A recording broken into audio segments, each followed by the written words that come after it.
Hey everyone, this is Johnny from Access Adrenaline and welcome to the first video in our Accessibility Ratings review series. In this video, we're going to be explaining how this series is going to be formatted, as well as looking into various facets of accessibility when it comes to ranking rides and parks we take in during our Access Adrenaline coaster trips. Unlike our long-form roller coaster review videos, this series even is designed to focus more on how easy or difficult it may be for disabled people to enjoy theme parks and their respective attractions. And so we've come up with a special rating system that we're calling the STAR system. So the way this works is, first up we have the S for steps, stairs and queue lines. This is going to work by each ride getting a rank out of 10 for steps, stairs and queue lines. And the way we break it down is into two individual categories, rating both how many steps or stairs there are up to the platform or loading area, and the average wait time of the accessible entrance, if there is one. Both categories will receive up to 5 points each, so let's break this down now. For steps and stairs, we're awarding points based on the number of steps or stairs it takes to reach the station or loading area. We will only be rating the accessible entrance or fast pass lane if it is being used as an accessibility measure. So for example, step 3 or elevator available, that'll be 5 points scored. Less than 5 steps, 4 points. Less than 12 steps, 3 points are scored. 13 to 19 steps, 2 points. 20 to 25 steps, 1 point. 26 plus steps will score 0 points. Now, as a disclaimer here, we don't factor standard queue lines into this rating, as most disabled riders would not be able to use these. For videos covering this, where possible, we will have a standard queue versus a fast pass queue time lapse. Adding to this, return time systems will be rated on the time waited after returning to the attraction and will not include the time waited outside of the queue. On to queuing itself. Here we're awarding points again based on the number of minutes of queue time taken to walk the queue from the ride entrance to the station loading area. Again, we'll only be rating the accessible entrance or fast pass lane if it is being used as an accessibility measure. So for this, less than 2 minutes of queue time, your full 5 points. Greater than 2 minutes but less than 5 minutes of queue time, 4 points. Greater than 5 but less than 10 minutes of queue time, 3 points. Greater than 10 but less than 20 minutes of queue time, 2 points. Greater than 20 but less than 30 minutes of queue time, 1 point. And 30 minutes of queue time or above, 0 points. When both of these scores get added together, we'll get a score out of 10, and that'll determine the rating for steps, stairs and queue lines in this category. Next, we move on to train or ride vehicle accessibility. For this category, each ride will be ranked out of 10 based on how easy or hard it is to get into and out of its respective ride vehicle once that's in the loading area. 10 being the best possible situation, while a 0 score is avoid because it's completely inaccessible. Points will be assessed based on factors such as level boarding, steps into the ride, manoeuvrability of getting into the seat and seat height. The reason for that is that too low can be just as inaccessible for some riders as a too high seat.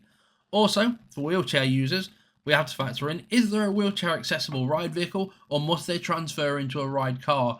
And the reason is that this will only really come up for flat rides and also mild thrill rides as well. Rides ranking 10 points would mean that the ride vehicle is fully level floored or quick accommodations can be made to allow for smooth boarding, and that's equipped with easily accessed seats and restraints.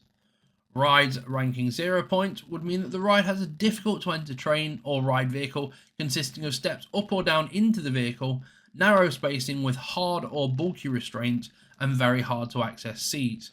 Points can be lost for difficult or cumbersome bulkheads between the seats or overly restrictive seats because nobody likes to feel overly restricted in a seat. So, the way this would work is at 10 points right at the top would be the best possible case. That would mean you've got fantastic access, easy to enter and exit the ride vehicle, every accommodation's in place in order to be able to do so. Going right down to 0 points is the worst possible case. It's difficult to board with multiple steps, narrow spacing and or even big bulkheads and uncomfortable seats and restraints.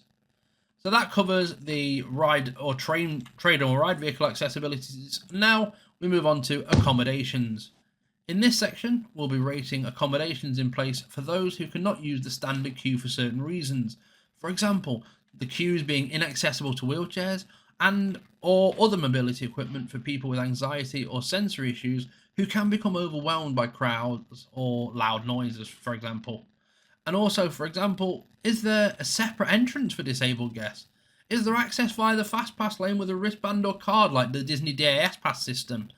Is there a return time system in place to allow for absent queuing? The reason why we ask this is because it is actually discrimination to charge a person for extra accessibility measures. This will affect heavily on the scoring for the ride or the park in this particular case. As in previous categories, this will be ranked out of 10 as well, so let's get right into it. Starting off with right at the top of the pack, a number 10. Very clear signage is provided for alternative entrances for disabled guests, smooth access from entry to ride platform or loading area, and the same with leaving the attraction as well. Also, helpful, welcoming crew members who are happy to assist disabled guests into and out of the ride vehicle. And then you go down to 5. Some efforts have been made to accommodate those less able to stand or unable to use the standard queuing system. However, they don't seem to signpost all these accommodations too well, and general information can be quite hard to find. Then, finally, 0. There are no accessibility policies in place for the ride or park, and disabled guests cannot ride at all unless they and their party members all purchase fast pass tickets in order to skip the queue. Now, for this 0 score, this is what we here at Access Adrenaline are lovingly referring to as the Brule rating. If you know, you know, but please don't ask us why, because that's coming soon. The R is for rider comfort. This one is fairly self-explanatory. As there are some riders, like those who experience pain conditions that could be exacerbated by a rough ride, we want to provide some comments on the ride's overall experience. Here, we'll be discussing restraints for how comfortable or restrictive they may be, past the basic safety requirements obviously, because they're there for a reason. Also, we'll discuss the smoothness of the ride's full cycle. For example, is the ride a headbanger? Does it have sharp brakes? Or does it jostle the rider a lot? Will it fit those who are larger bodied? Is it safe for amputees? Based on the factors previously mentioned, a 10 is what we're calling our smooth sailing rating. That means it's a smooth ride, no bad transitions or sudden jolts from the ride vehicle, and comfortable ride vehicle and restraint with harnesses or restraints contributing to rider experience. There's very little risk of discomfort on this particular ride. A 5 to 9 rating is what we're calling the almost there rating. There may be some bad transitions or possible jolts and jostling during the layout or experience, and the harnesses or restraints may not also be the best to help riders experience the forces and feelings from the ride in the best way, but they are getting there, so that's why we're calling it that. A 1 to 4 score is what we're calling our janky as heck rating. This could mean you're in for a tough ride.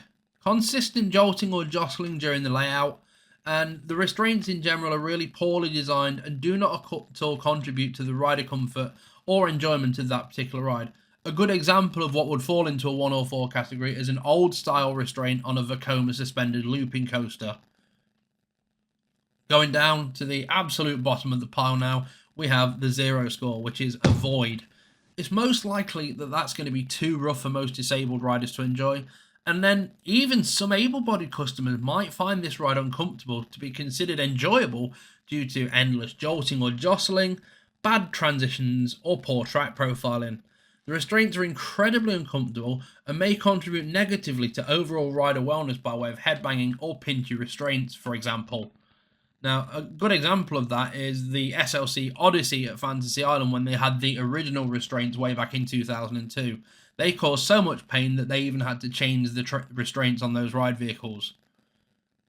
Finally, we have the Access Adrenaline Park All Ride score. What that means is we will award an overall Access Adrenaline Park All Ride score, and this score is calculated using the points scored in the previous segment. Up first, for our highest ranking, we're calling this Pass with Flying Colours at 36 to 40 points. That means the park has made every effort to accommodate for a range of disabilities where they can, and are happy to go out of their way to help with fantastic accessibility policies.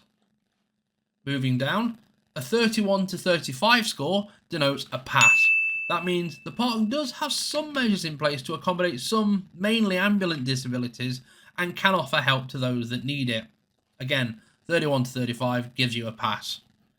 Moving down, 21 to 30 points will give you what we call our pass, but which means the park or ride does have certain measures in place, but they may be difficult even for ambulant riders. Improvements could be made to help make this park or attraction a bit more accessible, and what we'll tend to do is during these reviews we'll give an example on this case by case. Moving down to 16 to 20 points, this is a fail. The park has made little to no effort to provide attractions accommodating disabled guests. It's got complicated accessibility policies and or placed little to no emphasis on making disabled guests feel welcome in any way. Finally, 0 to 15 points. We hope we don't have to award this one because we're calling this the forget it rating.